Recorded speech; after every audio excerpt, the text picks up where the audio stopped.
योजनाओं के लाभार्थियों को आशीर्वाद देने की कृपा करें। माननीय मुख्यमंत्री जी, सबसे पहले हमारे बीच मंच पर आ रही है क्रीड़ा विभाग के श्री सुधांशु भारती, कैनो 1 प्रयागराज के हैं, गोल्ड मेडल जीत के लाए हैं। 37वीं उत्तर प्रदेश राज्यस्तरीय सीनियर कैनो स्प्रिंग चैंपियनशिप 2026। इसी में श्री सुप्रिया निषाद, कयाक 1 सिंगल कानपुर की गोल्ड मेडलिस्ट। इसके बाद पीएम सूर्य घर योजना के अंतर्गत नेडा विभाग से श्रीमती नीलू देवी मौर्य, पत्नी श्री ब्रजेश कुशवाहा, एलनगंज प्रयागराज, इन्हें सोलर दीदी नियुक्ति पत्र प्रदान किया जा रहा है। माननीय मुख्यमंत्री जी के कर कमलों से श्रीमती मोनी के सरवानी, पत्नी आशीष के सरवानी, इन्हें भी पीएम सूर्य घर योजना के अंतर्गत सोलर दीदी नियुक्ति पत्र प्रदान किया जा रहा है। उद्योग केंद्र विभाग से युवा युद्ध में Shrimati Anjali Jaiswal, service playway school Phaphamau, इन्हें चेक प्रदान किया जा रहा है माननीय जी के कर कमलों से। और दूसरी रेडीमेड गारमेंट की उपभोक्ता उत्पादक श्रीमती सुनीता देवी, इनके बाद इन्हें भी चेक प्रदान किया जा रहा है। अरे इनको रोकिए।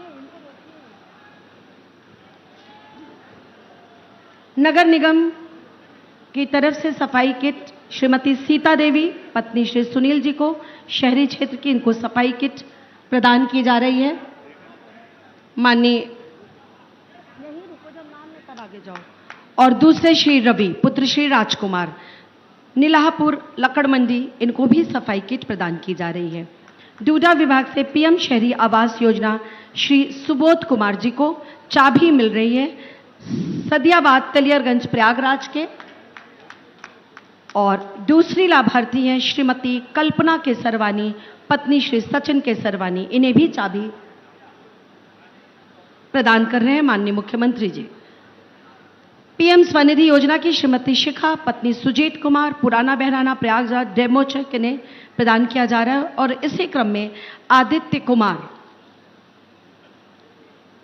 इन्हें भी चेक प्रदान किया जा रहा है। बहुत जोरदार तालियों से हम माननीय मुख्यमंत्री जी का अभिवादन करते हैं।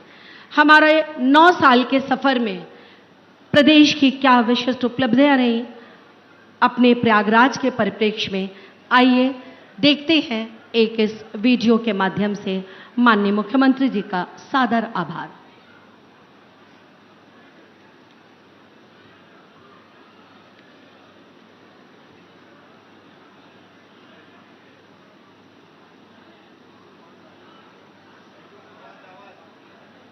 आवाज, वीडियो की आवाज खोल दीजिए प्लीज।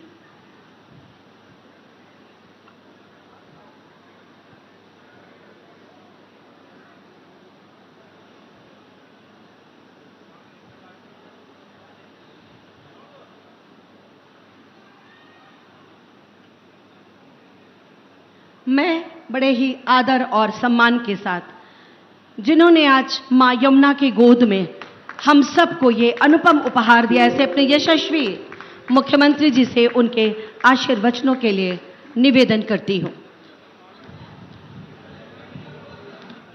सियावर रामचंद्र भगवान की, सियावर रामचंद्र भगवान की, पवन सुत हनुमान की, पवन सुत हनुमान की, प्रयागराज भगवान की, गंगा मैया की, यमुना मैया की, सरस्वती मैया की, नमः पार्वती पतिये हर हर।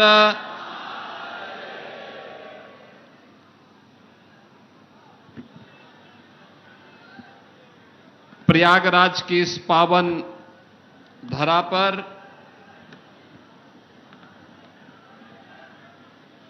मां यमुना के इस पावन तट पर भारत की 3 महान विभूतियों के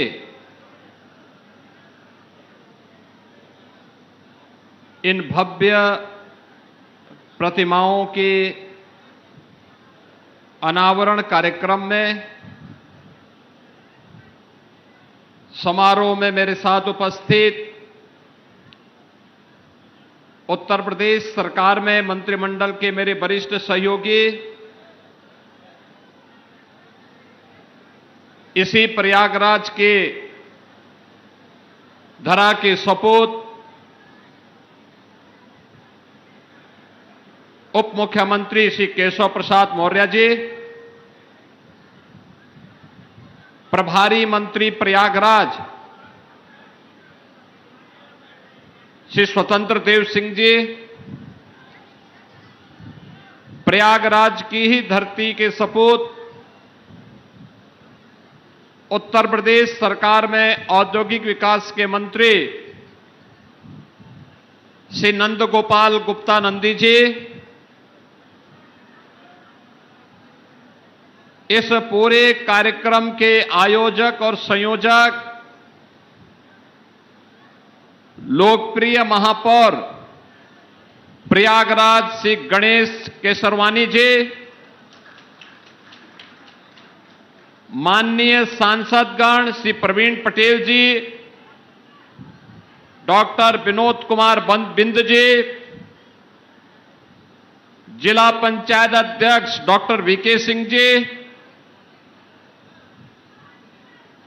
माननीय विधायकगण श्री सिद्धार्थनाथ सिंह जी, श्री हर्षवर्धन वाजपेयी जी, श्री दीपक पटेल जी, श्री गुरुप्रसाद मौर्य जी, श्री पीयूष रंजन निषाद जी, श्री राजमणि कौल जी, श्री वाचस्पति जी,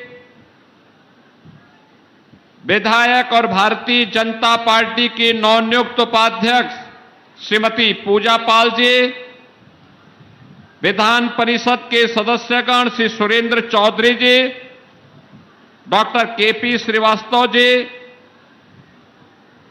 बाबूलाल तिवारी जी, प्रदेश उपाध्यक्ष सुरेश मौर्य जी,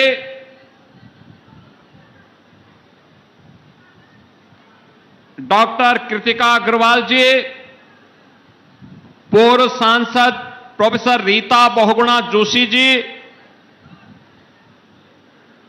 श्री संतोष पटेल जी, नीरज त्रिपाठी जी,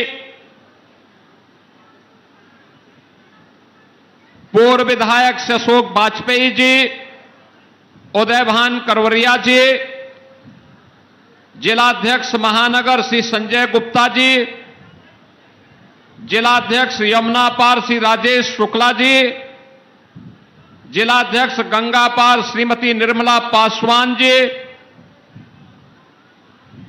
रुद्रसेन जायसवाल जी, नगर निगम कार्यकारिणी के हमारे सभी पदाधिकारीगण, पार्षदगण, भारतीय जनता पार्टी के हमारे सभी पदाधिकारी, भारी संख्या में प्रयागराज के आज के समारोह के साक्षी बन रहे सभी उपस्थित बहनों और भाइयों,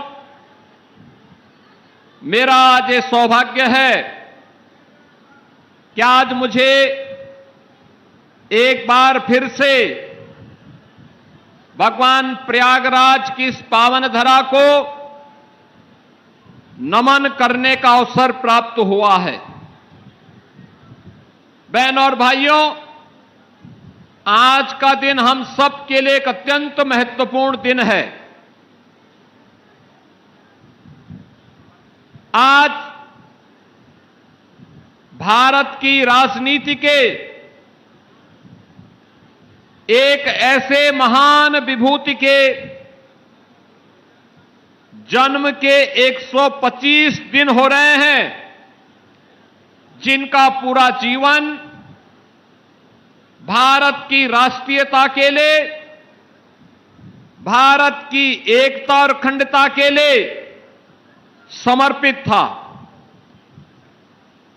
ऐसे महान शिक्षाविद, महान स्वतंत्रता संग्राम सेनानी, भारत के स्वतंत्र भारत के पहले खाद्य और उद्योग मंत्री और एक देश में दो प्रधान, दो विधान, दो निशान नहीं चलेंगे का उद्घोष करके अपने आप को बलिदान देने वाले भारत माता के अमर सपूत डॉक्टर श्यामा प्रसाद मुखर्जी की 125वीं जयंती के अवसर पर मैं आप सभी प्रयागराज वासियों को, प्रदेश वासियों का हृदय से अभिनंदन करते हुए डॉक्टर श्यामा प्रसाद मुखर्जी की स्मृतियों को नमन करते हुए विनम्र श्रद्धांजलि अर्पित करता हूं। मैं नगर निगम को इस बात के लिए हृदय से धन्यवाद देता हूं, महापौर जी को, सभी माननीय जनप्रतिनिधियों को, जिन्होंने आज की स्थिति को इस भव्य रूप में एक प्रेरणा दिवस के रूप में हम सब के लिए यहां पर आयोजित कर दिया। एक साथ भारत की 3 महान विभूतियों के इन भव्य प्रतिमाओं के अनावरण के कार्यक्रम के साथ जोड़ करके, और वह भी यमुना के इस तट पर। याद करिए, सामान्यतः लोग इन स्थलों का दुरुपयोग ज्यादा कर लेते थे, लेकिन इस सार्वजनिक कार्य के लिए इसका उपयोग हो, यहां पर महापुरुषों के महान विभूतियों के इतिहास के बारे में नौजवान और वर्तमान पीढ़ी जान सके, इस दृष्टि से इन 3 प्रतिमाओं की अत्यंत महत्वपूर्ण भूमिका है। डॉक्टर श्यामा प्रसाद मुखर्जी अखंड भारत के स्वप्न दृष्टा। याद करिए, जब अंग्रेजों ने बंगाल को, पूरे बंगाल को पाकिस्तान में देने की साजिश रची, तो बहनों और भाइयों, उसके खिलाफ जो आवाज मुखर हुई थी, वह आवाज कोई और नहीं थी, यही आवाज थी जिनकी प्रतिमा का अनावरण आज यहां पर हो रहा है। डॉक्टर श्यामा प्रसाद मुखर्जी ने उस समय शंखनाद किया था, और बंगाल को, पूरे बंगाल को हम पाकिस्तान का हिस्सा नहीं बनने देंगे। आज उसी का परिणाम है। ये सुखद अनुभूति का क्षण है कि जब हम 125वीं जयंती के कार्यक्रम के साक्षी बन रहे हैं, तब उस बंगाल में भी भारतीय जनसंघ के नए रूप में भारतीय जनता पार्टी का कमल खिल रहा है। और बहनों भाइयों, ये कमल केवल सत्ता का नहीं, बल्कि ये कमल समृद्धि का है, सुशासन का है, सुरक्षा का है, और हर नागरिक के लिए, हर नौजवान के लिए, हर बहन और बेटी के लिए सुरक्षा की एक आश्वस्ति का कमल भी है। बहनों और भाइयों, एक ओर जहां भारत की अखंडता के लिए डॉक्टर श्यामा प्रसाद मुखर्जी ने अपना बलिदान दिया था। याद करिए, किन परिस्थितियों में डॉक्टर श्यामा प्रसाद मुखर्जी ने कार्य किया होगा, और वे तो मंत्री थे। स्वतंत्र भारत में जो पहला कैबिनेट बना था, वह सभी दलों के नेताओं को मिलकर के बनाया गया था।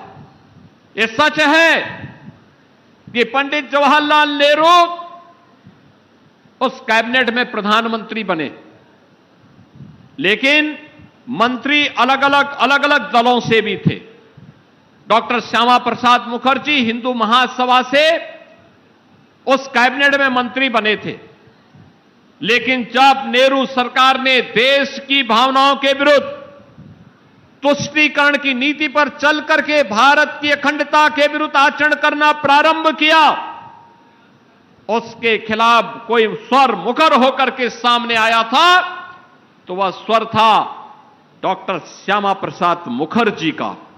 देश के हित में भारत की अखंडता के लिए उन्होंने अपने पद से त्याग पत्र दिया, और उसके बाद भारतीय जनसंघ के संस्थापक अध्यक्ष बनकर के उन्होंने भारतीय जनता पार्टी की नींव उस समय रख दी थी।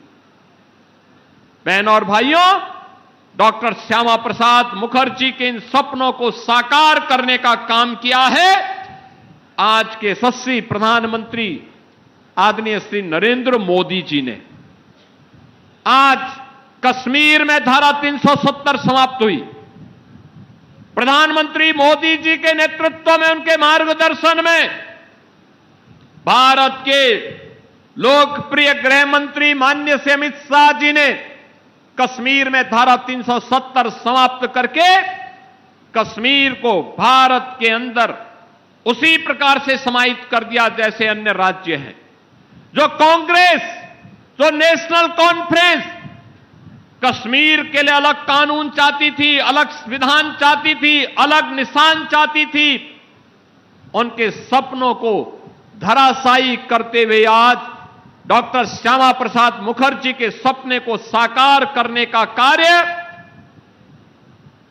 प्रधानमंत्री जी के नेतृत्व में आज संभव हो पाया है।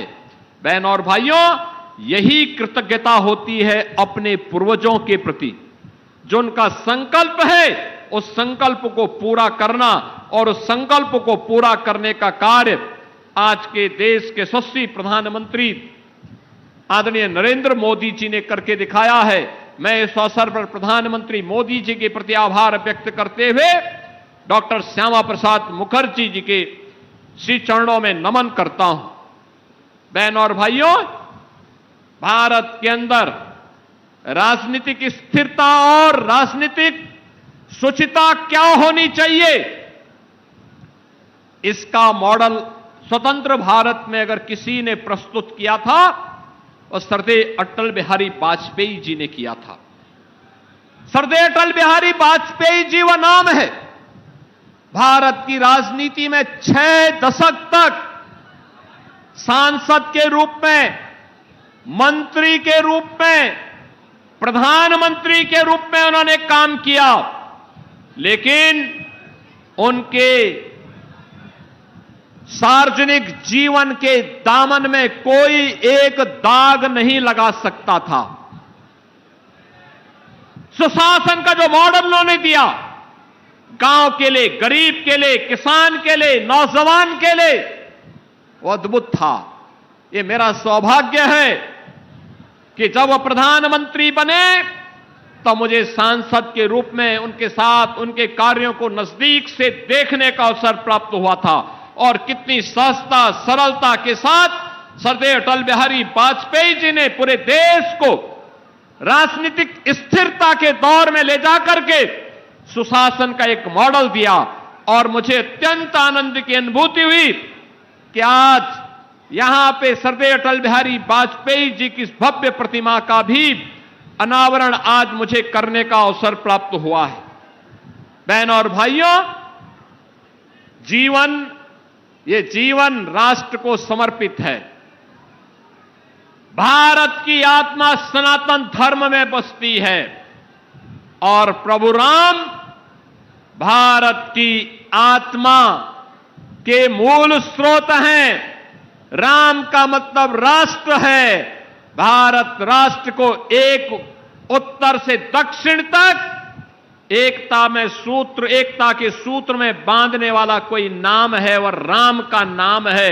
इस मंत्र को लेकर के भारत के लिए अपना पूरा जीवन समर्पित करने वाले, सनातन मूल्यों के प्रति अपना पूरा जीवन समर्पित करने वाले सरदेय अशोक सिंघल जी की भी भव्य प्रतिमा आज यहां पर अनावरण हुई है।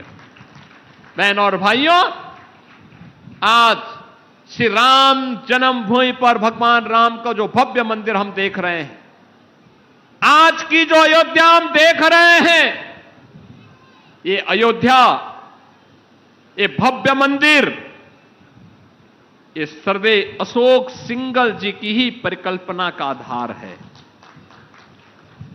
याद करिए, राम जन्मभूमि आंदोलन आजादी के बाद का सबसे बड़ा सांस्कृतिक आंदोलन, सबसे बड़ा सांस्कृतिक आंदोलन। देश के सभी पूज्य संतों को एक मंच पर लाने का अभिनव कार्य और फिर पूज्य संतों के साथ मिलकर के संघ परिवार की ताकत का इस्तेमाल करते हुए उस समय पूरे देश के अंदर एक ही नारा 1980 के मध्य से लेकर के 90 के दशक में एक ही नारा गूंजता था, जहां जाओ उत्तर में, दक्षिण में, पूरब में, पश्चिम में, एक ही नारा हर व्यक्ति के मुंह से निकल पड़ा था। जाति का बंधन नहीं, क्षेत्र का बंधन नहीं, भाषा का बंधन नहीं, चारों ओर एक ही गूंज थी, राम लला हम आएंगे, मंदिर वही बनाएंगे। राम लला, जो राम मंदिर के काम न आए वह जवानी बेकार है। इस प्रकार के नारे लगा लगा करके उस समय के युवाओं ने सरदेव अशोक सिंघल जी के नेतृत्व में देश के अंदर एक नया संघनाद किया था। बहन और भाइयों, सरदेव अशोक सिंघल जी स्वयं काशी हिंदू विश्वविद्यालय के इंजीनियरिंग स्नातक थे। वे चाहते तो अपना स्वयं का जीवन गुजर बसर करने के लिए कहीं भी उनको किसी बड़े प्रतिष्ठान में नौकरी मिल सकती थी, लेकिन नहीं, उन्होंने पूरा जीवन सनातन धर्म और भारत राष्ट्र के लिए समर्पित किया। ऐसे सरदेव अशोक सिंघल जी, जिन्होंने जीवन तो समर्पित किया ही, अपनी पैतृक संपत्ति भी गरीबों के लिए, वनवासियों के लिए, गिरवासियों के लिए समर्पित करके एक उदाहरण प्रस्तुत किया। ऐसे सरदेव अशोक सिंघल जी की दिव्य प्रतिमा का अनावरण आज हम सबको करने का अवसर प्राप्त हुआ है। मैं उनके श्री चरणों में, इन तीनों महान विभूतियों के श्री चरणों में नमन करता हूं। उन्हें विनम्र श्रद्धांजलि उत्तर प्रदेश वासियों की ओर से देता हूं।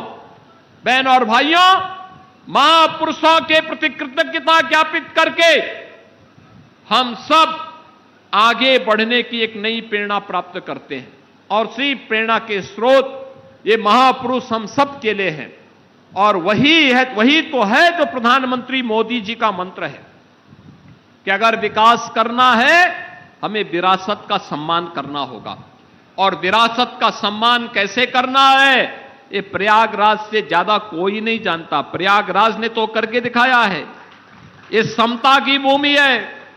जब भी देश के अंदर समता की बात होती है तो हम कहते हैं प्रयागराज जाओ और त्रिवेणी में डुबकी लगाओ। हर जाति, हर क्षेत्र, हर भाषा का व्यक्ति बिना भेदभाव के एक ही त्रिवेणी में स्नान करके उस समता का परिचय दे देता है। ये प्रयागराज, यहां पर इसकी अपनी पौराणिक महत्ता है। प्रयागराज के बारे में कहते हैं भगवान भारद्वाज ने स्वयं यहां साधना की थी। लंबे समय तक भगवान राम जब वन के लिए जा रहे थे तब भी, और जब वन से वापस आ रहे थे तब भी वे प्रयागराज में उतरे और पहले उन्होंने महर्षि भारद्वाज का दर्शन किया। महर्षि भारद्वाज की आज्ञा से वन में गए और 14 वर्ष के बाद जब वापस आए तो महर्षि भारद्वाज के चरणों को स्पर्श करके फिर अयोध्या की ओर प्रस्थान किया था। यह प्रयागराज की महत्ता है। और ये डबल इंजन सरकार को गौरव प्राप्त होता है कि प्रयागराज में महर्षि भारद्वाज की भव्य प्रतिमा और उनके पौराणिक मंदिर और आश्रम के पुनरुद्धार करने का कार्य कुंभ के दौरान यह आयोजन इस डबल इंजन की भारतीय जनता पार्टी की सरकार को करने का अवसर प्राप्त हुआ।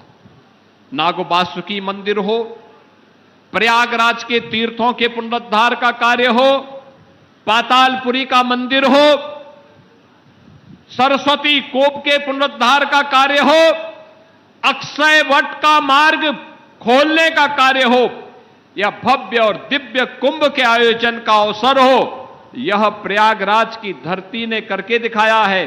और मैं तो प्रयागराज वासियों के प्रति इसलिए भी हृदय से धन्यवाद करता हूं कि जब 2025 में गत वर्ष भव्य और दिव्य महाकुंभ हो रहा था तो 1 महीने तक देश और दुनिया के 66 करोड़ श्रद्धालु आए थे। प्रयागराज में जहां देखो वहां श्रद्धालुओं का तांता लगा रहता था, लेकिन प्रयागराज वासियों ने कभी भी कोई नकारात्मक स्वर नहीं उठाया। वे अभिभूत थे कि आयोजन हमारा है, दुनिया हमारे प्रयागराज में आ रही है और प्रयागराज के महत्व को, प्रयागराज के इष्ट को प्रणाम करते हुए त्रिवेणी के इस पावन संगम में डुबकी लगा करके, आस्था की डुबकी लगा करके अभिभूत हो रहा है। यह प्रयागराज में ही संभव हो सकता है और प्रयागराज ने अद्भुत कार्य करके दिखाया है। आज के इस अवसर पर मैं हृदय से प्रयागराज वासियों को इसके लिए हृदय से धन्यवाद देता हूं।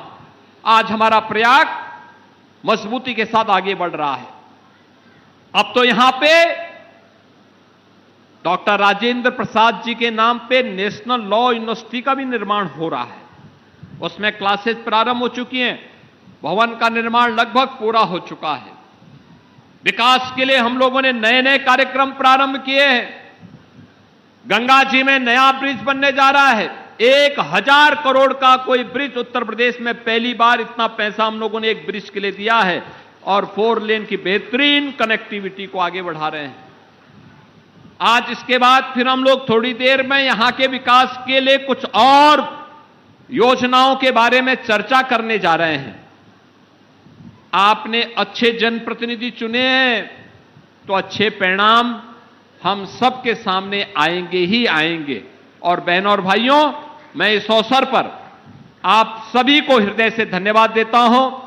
मैं अभिनंदन करूंगा महापौर जी और उनकी पूरी टीम का, जिन्होंने इन 3 महापुरुषों की इस भव्य प्रतिमा को डॉक्टर श्यामा प्रसाद मुखर्जी जी के 125वीं जयंती के अवसर पर आज अनावरण कराया।